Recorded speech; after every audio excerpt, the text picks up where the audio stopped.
तो हम लोगों ने पहला अंक पढ़ा था और हम लोग पढ़ेंगे दूसरा अंक।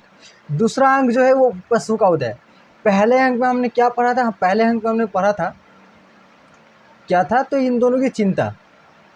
ठीक, किसकी चिंता? तो कौरव नगरी के बारे में देखा था। ये जो नाम है कौरव नगरी, कौरव नगरी को देखा था, पूरा सुनसान है पहला अंक में। और हम लोग पढ़ेंगे क्या? तो हम लोग पढ़ेंगे ये पशु का उदय। पशु कौन उदय होगा? तो देखते हैं पशु का उदय कैसे होगा, पशु क्या करेगा। तो क्या पता आप लोगों ने महाभारत कितनी देखी है, लेकिन पशु, अगर किसी ने अच्छे से महाभारत पढ़ी है, देखी है, तो आप लोग को समझ में आया होगा कि पशु किसको कहा जाएगा मैंने। और नहीं आएगा समझ में तो हम तो है ही, समझा देंगे, ठीक है। तो उससे पहले कि मैं ये बताना चाहता हूँ आप लोग से कि मेरे 70 आवर्स बचे हैं, 4 आवर्स पूरे होने, 4000 घंटे पूरे होने में। तो ये अच्छा ही बात है। और ये मेरा अंदर से मन है कि दूसरा अंक अगर मैं वीडियो डाल दूँगा तो ये 4000, ये 4000 जो आवर्स है वो कंप्लीट हो जाएंगे, ठीक है। तो पशु का उदय, तो हम लोग पढ़ते हैं। पहले तो कथा गायन होता है, तो हम लोग पहले कथा गाते हैं, ठीक है। आप लोग इसे अपने दोस्तों के साथ शेयर ज़रूर कीजिएगा, चैनल को सब्सक्राइब कीजिएगा, ठीक है, शेयर भी करिएगा। और आगे देखते हैं। तो कथा गायन होता है संजय। तो अब मैं डूब जाऊंगा इसको पढ़ाने में, तो अब मैं और कुछ नहीं बताऊंगा, ठीक है। तब होती है वीडियो स्टार्ट। तो कथा गायन होता है संजय तटस्थ दृष्टा, शब्दों का शिल्पी है, पर वह भी भटक गया असमंजस के वन में। दायित्व गहन, भाषा पूर्ण, श्रोता अंधे, पर सत्य वही देगा उनको संकट में, क्षण में। वह संजय भी इस मोह निशा से घिरकर है भटक रहा, जाने किस कंटक पथ पर। अब संजय कहता है भटक गया हूँ। उससे पहले आप लोग थोड़ा इमेजिन कर लीजिए, पर्दा उठने लगा, वन पथ का दृश्य, अगल बगल क्या है? जंगल है, ठीक है। आप लोग थोड़ा दृश्य रखिए कि अगल बगल जंगल है, और कोई योद्धा बगल में अस्त्र रखकर वस्त्र से मुख ढांप सोया हुआ है। कोई योद्धा अस्त्र रखकर वस्त्र से मुख ढांप कर सोया हुआ है साइड में, और इधर से कौन आ रहा है? संजय आ रहा है। तो सुनो, संजय कहता है भटक गया हूँ मैं जाने किस कंटक वन में, पता नहीं कितनी दूर हस्तिनापुर है, कैसे पहुंचूंगा मैं, जाकर कहूंगा क्या, इस लज्जाजनक पराजय के बाद भी क्यों जीवित बचा मैं। कैसे कहूँ मैं, कभी नहीं शब्दों की आज भी मैंने ही उनको बताया है युद्ध में घटा जो, लेकिन आज अंतिम पराजय के अनुभव ने जैसे प्रकृति ही बदल दी है सत्य की। आज कैसे वही शब्द वाहक बनेंगे इस नूतन अनुभूति के। सहसा जाग कर वह योद्धा पुकारता है संजय, बगल से एक योद्धा पुकारता है संजय, किसने किसने पुकारा मुझे? प्रेतों की ध्वनि है या यह मेरा भ्रम है? कौन है यहाँ? तो उधर से बोलता, अरे डरो मत, मैं हूँ कृतवर्मा। जीवित हो संजय तुम? पांडव योद्धाओं ने छोड़ दिया तुम्हें, जीवित तुम्हें? तो कृतवर्मा बहुत बड़ा योद्धा था, जो कि कौरव की टीम में था, बहुत बड़ा योद्धा था, साहसी योद्धा था, ठीक है, धनुर्धर था।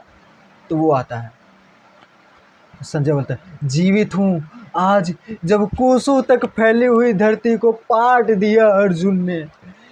भूलुंठित कौरव कमबंधों से शेष नहीं रहा एक भी, जीवित कौरव वीर सात्विक ने मेरे भी वध को उठाया अस्त्र। अच्छा था मैं भी यदि आज नहीं बचता शेष, किंतु कहा व्यास ने मरेगा नहीं संजय अवध्य है। कैसा यह साप मुझे व्यास ने दिया, अनजाने में हर संकट युद्ध महानाश प्रलय विप्लव के बावजूद शेष बचोगे तुम संजय सत्य कहने को अंधों से। किंतु कैसे कहूँगा हाय, सात्विक के उठे हुए अस्त्र के चमकदार ठंडे लोहे के स्पर्श में मृत्यु को इतने निकट पाना मेरे लिए यह बिल्कुल ही नया अनुभव था। जैसे तेज वार किसी कोमल मृणाल को ऊपर से नीचे तक चीर जाए, चरम त्रास के उस बेहद गहरे क्षण में कोई मेरी सारी अनुभूतियों को चीर गया। कैसे दे पाऊंगा मैं संपूर्ण सत्य उन्हें विकृत अनुभूति से। धैर्य करो संजय, क्योंकि तुमको ही जाकर बतानी है दोनों को पराजय या दुर्योधन की। दोनों कौन? तो माता गांधारी और धृतराष्ट्र दोनों। तो कृतवर्मा कहता है धैर्य करो, धैर्य धरो संजय, क्योंकि तुमको ही जाकर बतानी है दोनों को पराजय दुर्योधन की। कैसे कैसे बताऊंगा? वह जो सम्राटों का अधिपति था, खाली हाथ, नंगे पांव, रक्त सने फटे हुए वस्त्रों में टूटे रथ के समीप खड़ा था, निहत था, और आंसू भरे नेत्रों से उसने मुझे देखा और माथा झुका लिया। कैसे कहूँगा मैं जाकर उन दोनों को, कैसे कहूँगा? तो दुर्योधन का बात हो रहा है कि जब दुर्योधन हार गया था तो उसने देखा था संजय की ओर कि संजय कुछ करेगा, तो संजय तो कुछ कर नहीं सकता, सामने पांडव की योद्धा है। तो आगे देखते हैं। कृतवर्मा ठीक है। तो चला गया संजय भी, संजय चला जाता है। चला गया संजय भी, बहुत दिनों पहले विदुर ने कहा था यह होकर रहेगा, वह होकर रहा। आज नेपथ्य में कोई पुकारता है, मने ये तो नाटक हो रहा है, तो कोई पुकारता है उधर से, अश्वत्थामा अश्वत्थामा। कृतवर्मा सुना, अश्वत्थामा कौन पुकार रहा है? तो यह तो आवाज़ है, अरे ये तो कृपाचार्य की आवाज़ है। तो कृपाचार्य भी उनके ही कोई है, ठीक है। फोटो मैंने रखा था, फोटो इमेजिन कर लीजिए ना, कोई बूढ़ा आदमी है कृपाचार्य। अरे यह तो भी पुकारता है अश्वत्थामा अश्वत्थामा। तो उसके बाद दो जन मिलता है, कौन कौन? कृतवर्मा, कृपाचार्य। तो कृपाचार्य पूछते, तुम भी जीवित हो कृतवर्मा? जीवित हूँ। क्या अश्वत्थामा भी जीवित है? हाँ जीवित है, केवल हम तीन आज। रथ से उतरकर जब राजा दुर्योधन ने नतमस्तक होकर पराजय स्वीकार की, अश्वत्थामा ने यह देखा और उसी समय उसने मरोड़ दिया अपना धनुष, आर्तनाद करता हुआ वन की ओर चला गया अश्वत्थामा। ठीक है। तो तुम लोगों को पता होगा कि अश्वत्थामा कौन था? गुरु द्रोण का बेटा अश्वत्थामा। ठीक है। और ये दुर्योधन का बहुत अच्छा मित्र था। जब ये गया था सीखने के लिए, दुर्योधन गया था द्रोणाचार्य के घर पर ही रहकर सीखता था। पहले तो ऐसी शिक्षा दिया जाता था कि वो लोग वहाँ पर जाकर रहेगा और वो लोग पढ़ेंगे साथ में, तो ऐसी शिक्षा दिया जाता था कि साथ में गुरु के साथ रहकर। अभी तो तुम लोग ऑनलाइन पढ़ रहे हो, ठीक। तो अश्वत्थामा गुरु द्रोण का बेटा था, ये भी है बदमाश, और ये जो दुर्योधन है ये भी बदमाश। दोनों बदमाश मित्र बन गया। तो क्लास में ऐसे ही होता है, जो बदमाश दोस्त होते हैं उनका अलग ग्रुप होता है, जो अच्छे बच्चे होते हैं बहुत कम ही होते हैं, जो कि अच्छे बच्चों का ग्रुप एकदम छोटा सा, ये 4-5 जोन पढ़ने वाले होते हैं, कितने ही पढ़ने वाले होते हैं। तो तुम लोग जो पढ़ने वाले होते हो, तो तुम लोग जो परेशान होते होगे कि भैया दोस्त नहीं है ज़्यादा। दोस्त क्यों नहीं है? क्योंकि आप लोग पढ़ते हैं। ये अच्छा बात है, आप लोग पढ़ते हैं, आप लोग आवारागिरी नहीं करते हैं, बदमाशी नहीं करते हैं। तो अगर आपके दोस्त कम है तो इसमें घबराने की बात नहीं है। जो बदमाशी करते हैं, जो बिगड़ैल होते हैं, उनके थोड़े ज़्यादा दोस्त होते हैं, ठीक है। मैंने अड्डा वड्डा मारते रहते हैं ज़्यादातर। तो अगर आप लोग अकेले हो तो घबराना नहीं है, आप लोग सही रास्ते पे हो। सही रास्ते पर बहुत कम लोग चलते हैं, ठीक है। तो आगे देखते हैं।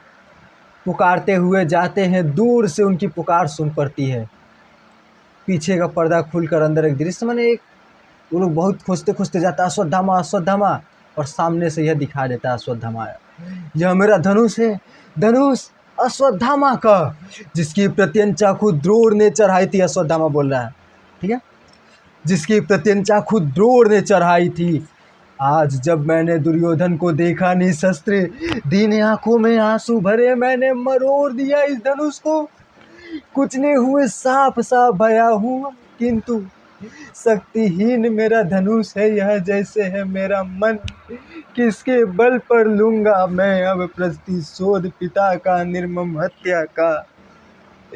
वन में भयानक इस वन में भी भूल नहीं पाता हूँ मैं, कैसे सुनकर युधिष्ठिर की घोषणा कि अश्वत्थामा मारा गया। शस्त्र रख दिए थे गुरु द्रोण ने रणभूमि में, उनको थी अटल आस्था युधिष्ठिर की वाणी में, पाकर निहत था उन्हें पापी धृष्टद्युम्न ने। अस्त्रों से खंड खंड कर डाला, भूल नहीं पाता हूँ। मेरे पिता थे अपराजय, अर्ध सत्य से ही युधिष्ठिर ने उनका वध कर डाला। उस दिन से मेरे अंदर भी जो शुभ था, कोमलतम था, उसकी भ्रूण हत्या युधिष्ठिर के अर्ध सत्य ने कर दी। धर्मराज होकर वे बोले, नर या कुंजर, मानव को पशु से उन्होंने पृथक नहीं किया। उस दिन से मैं हूँ पशु मात्र, अंध बर्बर पशु।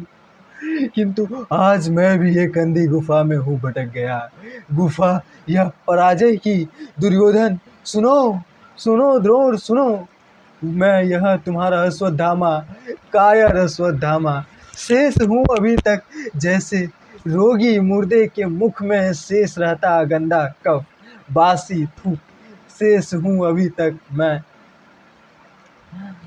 तो पैर के हाथ में हाथ कर लूं, इस नपुंसक अस्तित्व से छुटकारा पाकर यदि मुझे पिछली नरकाग्नि में उबलना पड़े तो भी शायद इतनी यातना नहीं होगी।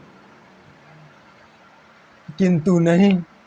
किसी का आवाज आता है पीछे से, तो अश्वत्थामा अश्वत्थामा। जो दो लोग चिल्ला रहा है, कृतवर्मा और जो था, जो विचार्य था, कृपाचार्य और तिलक वर्मा, वो लोग चिल्ला रहे पीछे से। आवाज़ सुनता है, कोई तो जिंदा बचा। किंतु नहीं, जीवित रहूंगा मैं, अंधे बर्बर पशु सा। वारी हो सत्य धर्मराज की, मेरी इस पसली के नीचे दो पंजे उग आए हैं। मेरी ये पुतलियां बिन दांतों के चोखे खाए पाए जिसे, ये दांतों के ये चोट खाए पाए जिसे। वध केवल वध, वध केवल वध, केवल वध अंतिम अर्थ बने मेरे अस्तित्व का। आता है कोई, शायद पांडव योद्धा है। अकेला आ रहा है, इस अकेला है, निहत्था है, पीछे से छिपकर इस पर करूंगा वार। इन भूखे हाथों से धनुष मोरा है, अब गर्दन मरोड़ूंगा। छिप जाओ, इस झाड़ी के पीछे छिप जाओ। तो अगर आप लोग महाभारत देखें, अगर मैं मानकर चल रहा हूँ कि आप लोग नहीं देखें, क्योंकि आप लोग हैं जेन जी जनरेशन के, ठीक है। जेन जी जनरेशन में महाभारत को नहीं देखता है, रील्स देखो बैठ के। तो ठीक, तो ऐसा नहीं कि हमारा जनरेशन महान था, फालतू जनरेशन है, ठीक है। हम लोग का जनरेशन, आप लोग का जनरेशन फालतू नहीं है, सभी अच्छे हैं। तो महाभारत में जो कहानी है, ये जो अश्वत्थामा मारा गया, कैसे मारा जाता है अश्वत्थामा? तो अश्वत्थामा नहीं, गुरुद्रोण कैसे मारा जाता है? तो युधिष्ठिर जो था, गुरुद्रोणाचार्य का सारा तो गुरुद्रोणाचार्य का शिष्य था, द्रोणाचार्य का शिष्य था सारा। अर्जुन, ये अश्वत्थामा तो उसका बेटा ही था, वो भी उसका शिष्य भी था, बेटा भी था। और दुर्योधन का 100 गो भाई, सब उसका ही शिष्य था। पांडव का 5 गो भाई, इसका ही शिष्य था द्रोणाचार्य। तो द्रोणाचार्य को ना बचपन से पता था कि 100 और 5 105, और एगो उसका बेटा 106, 106 गो शिष्य है। ये 106 में सारा झूठ बोल सकता है, 106 में 105 जन झूठ बोल सकता है, एक जन झूठ नहीं बोल सकता, वो था युधिष्ठिर। क्योंकि द्रोणाचार्य जानता था कि युधिष्ठिर बचपन से ही उसको सिखाया, तो जानता है कि युधिष्ठिर कभी झूठ नहीं बोलता। अब द्रोणाचार्य तो युद्ध में एकदम बवाल मचा के रखे थे। कृष्ण जी ये लोग सब परेशान, वो तो कौरव की सेना में थे, पांडव लोग पूरा परेशान कि क्या करें, गुरु द्रोण को कैसे रोका जाए। गुरु द्रोण तो बड़े महारथी से बड़े खतरनाक महारथी थे, तो गुरु द्रोण को रोका कैसे जाए। तो पांडव लोग परेशान थे, उधर देखे, हम लोग को तो समझ में नहीं आ रहा, आप ही कुछ बताइए माधव। अर्जुन ने बोला, देखो मैं उपाय तो बता दूंगा, लेकिन तुम लोग करोगे? चला यार, उपाय बताइए, आपका बात हम लोग काहे नहीं सुनेंगे। तो देखो, तुम लोग को अगर गुरु द्रोण को मारना है तो तुमको झूठ बोलना होगा कि अश्वत्थामा मारा गया। तुमको क्या बोलना होगा, झूठ बोलना होगा। अश्वत्थामा मारा गया। गुरु द्रोण को जिसे पता चलेगा उनका पुत्र मारा गया, वो अपने अस्त्र त्याग देंगे। क्या कि इतना अंदर से क्या होगा, डिप्रेशन आएगा उनको। अरे कृष्ण माधव क्या एकदम खतरनाक बात बोले एकदम। ये ऐसा आइडिया कौन देता है, ऐसा आइडिया तो आप ही दे सकते हैं। लेकिन अरे अर्जुन, तुम जाके इसे बोलोगे तो जान जाएंगे तुम झूठ बोल रहे हो। ये काम किसी ऐसे आदमी को करना होगा जो झूठ नहीं बोलता। सब देखता है युधिष्ठिर को है। युधिष्ठिर मेरे तरफ क्या देख रहे हैं, मैं ये सब काम नहीं करूँगा। युधिष्ठिर बोलता है कि मैं ये सब काम नहीं करूँगा, मैं झूठ नहीं बोलूँगा। बोलता है देखो यही रास्ता है गुरु, यही एक तरीका है गुरु द्रोण को मारने का, तुमको झूठ बोलना पड़ेगा। बोलता है देखिए मैं बचपन से झूठ नहीं बोला, आज कैसे झूठ बोल दूंगा। युधिष्ठिर अच्छा, कृष्णा जी बोले ये भी तो गंभीर समस्या है, तुम झूठ नहीं बोलोगे तो कैसे होगा। अच्छा चलो एक आइडिया आता है। एगो हाथी को पकड़ के लाते हैं, हाथी का नाम है अश्वत्थामा। उसके बाद युद्ध में लेकर अश्वत्थामा को मार देते हैं, ये लोग मार देता है अश्वत्थामा को। उसके बाद युधिष्ठिर को बोलता है देखो अश्वत्थामा मारा गया, अश्वत्थामा मारा गया। तो ये जो हाथी था, हाथी का नाम था अश्वत्थामा, अश्वत्थामा मारा गया। गुरु द्रोण को जाके बोल दो अश्वत्थामा मारा गया। इसमें झूठ क्यों बोल रहे हो, झूठ तो नहीं बोल रहे हो तुम। अश्वत्थामा मारा गया, और यही बात तुम जाके गुरु द्रोण को बोल दो अश्वत्थामा मारा गया। अब हाथी था कि इंसान, इससे क्या मतलब तुमको, ये मत बताओ, जाके बोल दो बस अश्वत्थामा मारा गया। युधिष्ठिर सोच रहा है हाँ ये तो मैं कर ही सकता हूँ। गुरु द्रोण को जाकर बोल देता है गुरु द्रोण अश्वत्थामा मारा गया। तो युधिष्ठिर बोल रहा है, युधिष्ठिर बोल रहा है मतलब कुछ का जरूरत ही नहीं है। युधिष्ठिर इतना सच्चा आदमी था। उसके बाद गुरु द्रोण का हाथ छूट जाता है, बैठ जाता है जमीन पे। उसके बाद अर्जुन खल्लास कर देता है गुरु द्रोण को, अपने गुरु द्रोण को मार रहा है। तुम लोग ऐसा मत करना ठीक है, हाँ बच के रहना होगा मुझको, तुम लोग मारना वारना मत तिरवीर से। तो यही यहाँ पे बोल रहा है कि युधिष्ठिर ने जाके क्या बोल दिया। तो यही यहाँ बता रहा है कि धर्मराज होकर वे बोले झूठ, नर या कुंजर, मानव को पशु से उन्होंने पृथक नहीं किया। पशु का नाम क्या रख दिया, पशु का नाम रख दिया इन्होंने, क्या नाम रखा ये अश्वत्थामा, और बोला नहीं कि ये पशु अश्वत्थामा मारा गया। ऐसे धोखा देकर मेरे पापा को मार दिया गया, मैं जिंदा रह क्या करूँगा। तो ये कहानी समझ में आया। और अश्वत्थामा के मन में क्या चल रहा होगा, इतना परेशान होगा, इतना परेशान होगा कि तुम लोग सोच भी नहीं सकते हो। ठीक है आगे पढ़ते हैं। संजय वो आता है और गर्दन जगह मुँह मोड़ देता है, फिर भी रहूँगा संजय आ रहा है उधर से। ठीक है गर्दन में मोड़ने का प्लान बनाता है, उधर से संजय आ रहा है। ये सोचता है कि कोई पांडु पुत्र आ रहा है, गर्दन में मोड़ दूंगा। अब इधर संजय आ रहा है लाठी लेकर, फिर भी रहूँगा शेष, फिर भी रहूँगा शेष, फिर भी रहूँगा शेष। सत्य कितना कटु हो, कटु से यदि कटुतर हो, कटुतर से कटुतम हो, केवल फिर भी कहूँगा मैं, केवल सत्य, केवल सत्य, केवल सत्य है अंतिम अर्थ। और पीछे से अश्वत्थामा आता है और गला दबोच लेता है इसका, इससे करके गला दबोच लेता है। संजय छोड़ो मुझे, छोड़ो मुझे। अश्वत्थामा बोल रहा है इसी तरह भूखे पंजे पाकर दबोचेंगे वह गला युधिष्ठिर का, जिससे निकला था अश्वत्थामा हतोहत। अब उधर से संजय चिल्लाता है, उधर से कृतवर्मा कृपाचार्य आ जाता है। आकर अश्वत्थामा पड़ता है, पकड़ो छोड़ो इसको, अश्वत्थामा छोड़ो इसको, संजय है, संजय कोई पांडव नहीं है, संजय है, संजय है। तो इसके मन में क्या चल रहा है कि जाके युधिष्ठिर को गला घोटेगा, युधिष्ठिर को मारेगा। और अश्वत्थामा को कुछ नहीं सुनाई दे रहा है, वो पगला गया है। केवल वध, केवल वध, केवल वध, ऐसा वो कर रहा है, पागल जैसा कर रहा है। कृपाचार्य कृतवर्मा पीछे से पकड़ो, कस लो अश्वत्थामा को, वध। लेकिन शत्रु का कैसे योद्धा हो अश्वत्थामा, वध करना है लेकिन शत्रु का करना है। संजय अवध है, संजय को तुम मार ही नहीं सकते, और संजय तटस्थ है, वो किसी की तरफ नहीं है। तटस्थ मातुल, मैं योद्धा नहीं बर्बर पशु हूँ। यह तटस्थ शब्द है मेरे लिए अर्थहीन। सुन लो यह घोषणा इस अंधे बर्बर पशु की, पक्ष में नहीं जो मेरे वह शत्रु है। मार दूंगा मैं इसे, मार दूंगा मैं इसे। कृतुना, पागल हो संजय, जाओ अपने पद पर, छोड़ो इसको, छोड़ो। संजय बोलता है, मत छोड़ो, विनती करता हूँ मत छोड़ो, मुझे मार दो, मुझे वध कर दो मेरा। जाकर अंधों से सत्य कहने की मरमान तक पीड़ा है, जो उससे जो वध ज्यादा सुखमय है। मतलब ये जो उनको जाकर बताएंगे, इनसे इनको इतना ज़्यादा दुख होगा कि उनसे ज़्यादा कम दुख क्या है कि इनको मार दिया जाए। ऐसा ही होता है जब सुसाइड करने का जो पॉइंट आता है, उस टाइम ये जो सुसाइड करने का पॉइंट आता है ऐसे ऐसे, ठीक है। ये जो टिपिकल पॉइंट है, ये जो एकदम ऊपर वाला लेवल है, यहीं पर इंसान को मन करता है सुसाइड करने का। ये मैं आप लोग को इसलिए सुना रहा हूँ क्योंकि स्टूडेंट लाइफ में ही सबसे ज़्यादा मन करता है सुसाइड करने का, ठीक है।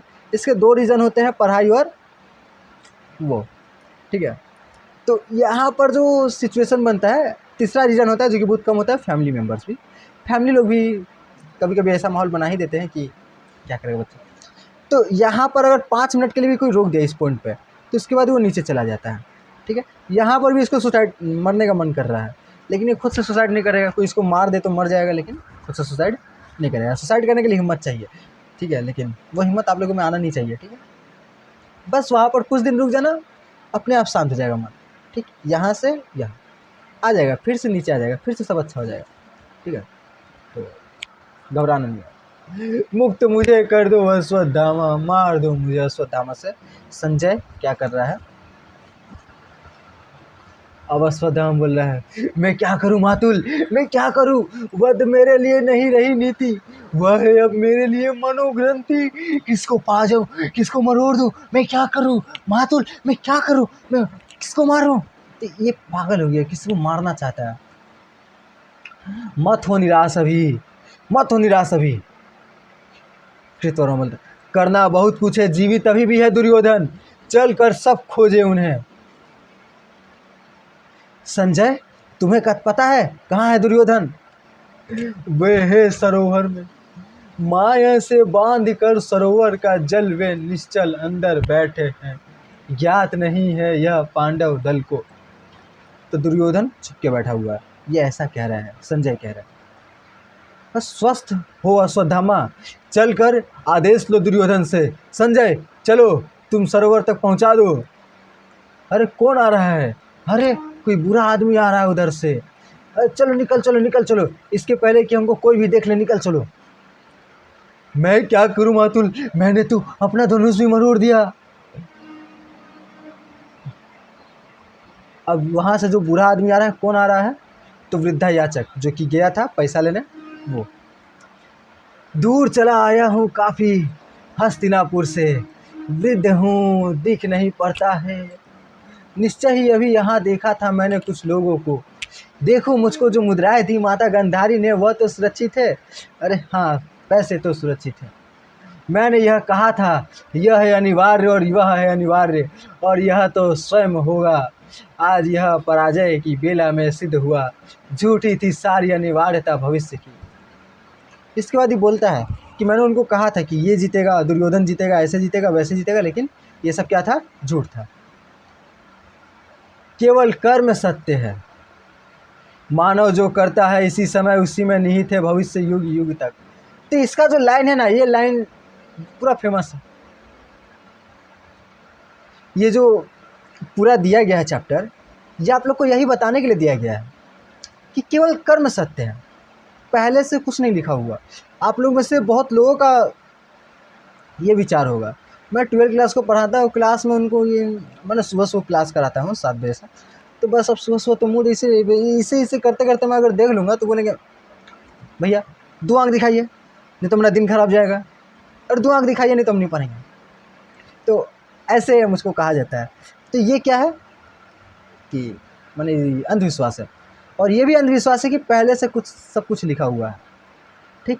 यही चीज़ को आपको तोड़ेगा, कौन तोड़ेगा, ये जो पूरी की पूरी कविता है, ये आपको बताएगी कि देखो जो सत्य क्या है, कर्म है, कि कर्म करो। पहले से कुछ नहीं लिखा हुआ, ठीक है।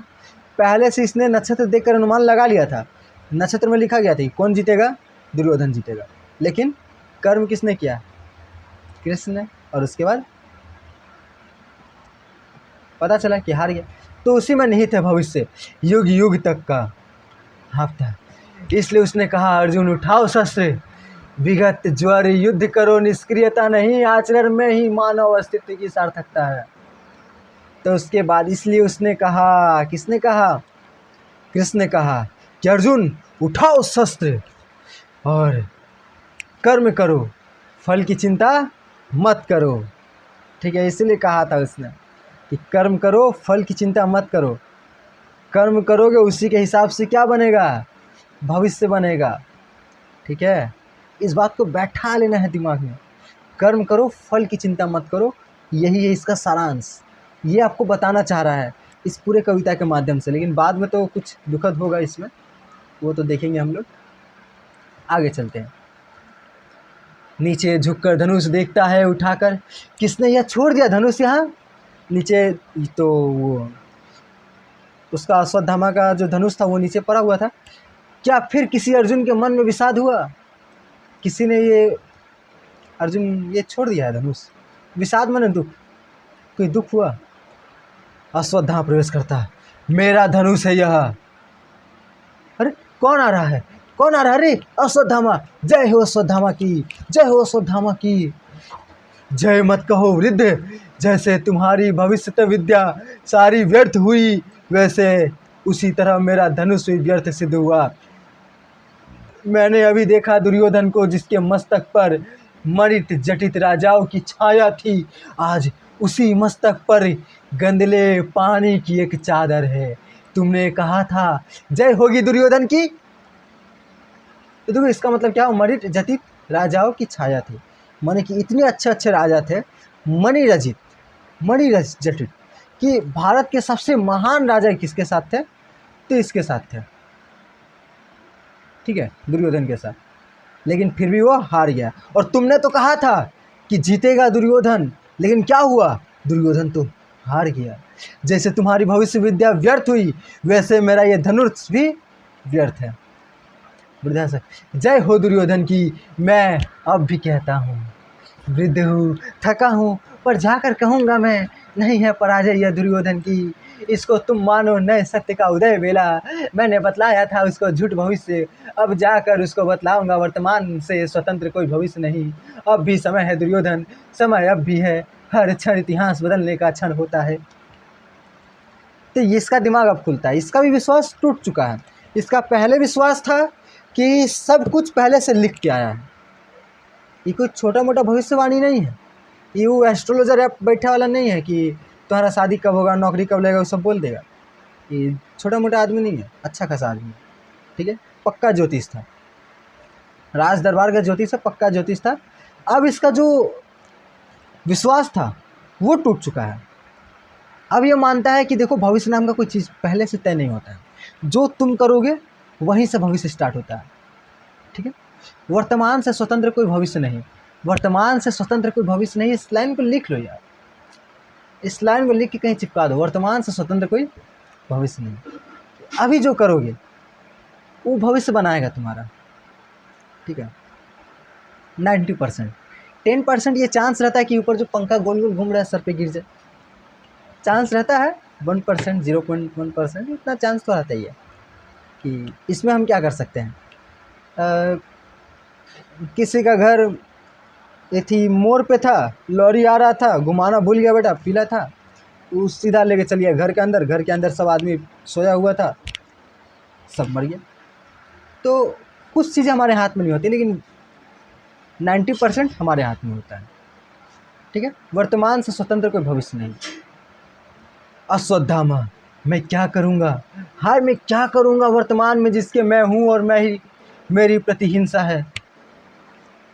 एक अर्ध सत्य ने युधिष्ठिर के मेरे भविष्य की हत्या कर डाली है, किंतु नहीं, जीवित रहूँगा मैं, पहले ही मेरे पक्ष में नहीं है निर्धारित भविष्य अगर, तो यह तटस्थ है, शत्रु है अगर वह तटस्थ है, आज नहीं बच पाएगा वह इन भूखे पंजों से।